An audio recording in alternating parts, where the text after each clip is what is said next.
In the field of hydrology, we learn about the water cycle in the school.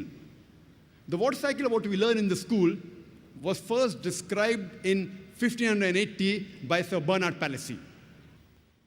And we learned in school that the water evaporates from the ocean. It forms into clouds. The clouds move, they rise, they condense, and the water falls and flows back into the ocean, and the water cycle is completed. Previously, in 7th century BC, Thales of Miletus, he said it was the spray of the ocean which was picked up by the winds which fell into the interior as rain. People did not know how did the rain fall. So in 7th century, Thales of Miletus, he said it was the spray of the ocean which was picked up by the winds and fell into the interior as rain. People did not know from where did the underground water come. And people believed, even at the time of Plato, that when the water fell, this water flowed by a secret passage into the ocean called as Tartarus.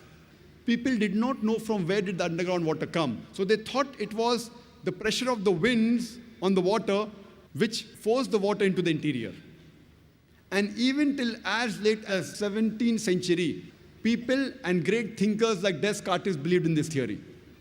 Even in 19th century, people believed in the Aristotle's theory that the water evaporated from the earth and cooled in mountain caverns which fed the springs.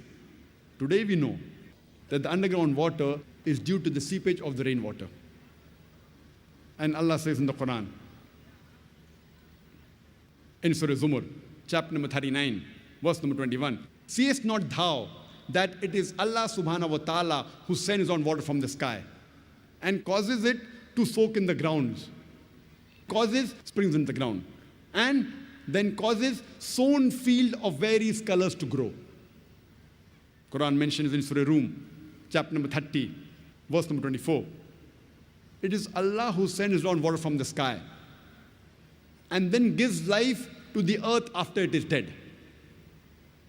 The Quran says in Surah Mu'minun, chapter number 23, verse number 18, it is we who send down water from the sky, and we can store it, and we can even drain it easily. The Quran says in Surah Hijr, chapter number 15, verse number 22, that we cause fecundating winds. The Arabic word used is lawaki, which is the plural of lakaha coming from laki, which means to fecundate, which means to impregnate. We cause fecundating winds. We cause winds to impregnate, and then the water falls from the sky. And today we know that science tells us that the pollen is picked up by the winds and it impregnates the clouds. And the second type is the clouds, they join together. Then there's lightning and water falls from the sky. A similar message of hydrology and water cycle is mentioned in Surah Nur, chapter number 24, verse number 43. It is Allah who makes the clouds to move gently and then causes them to join, then makes them into a heap, and then water emerges from the sky. Quran says in Surah Rum, chapter number 30, verse number 48, that it is Allah subhanahu wa ta'ala who makes the clouds to rise, then makes it into fragments, and then water falls from the sky. The Quran speaks about the water cycle in great detail. The Quran says in Surah Tariq, chapter number 86, verse number 11, وَسَمَاءِ ذَاتِ الرَّجِ, which means by the capacity of the heavens to return. Besides the sky or the heavens acting like a protected ceiling, besides reflecting all the unwanted dangerous rays back into the space, it also returns back the water evaporation. What the water evaporates from the ocean, the sky, it sends it back onto the earth.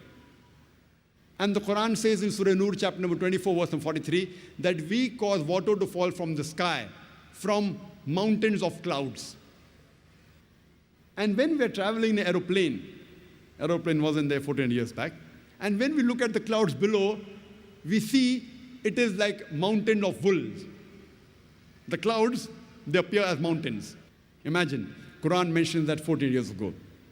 Quran describes the water cycle in great detail in several verses. Besides the several verses I quoted, there are many other umpteen number of verses which speak about the water cycle.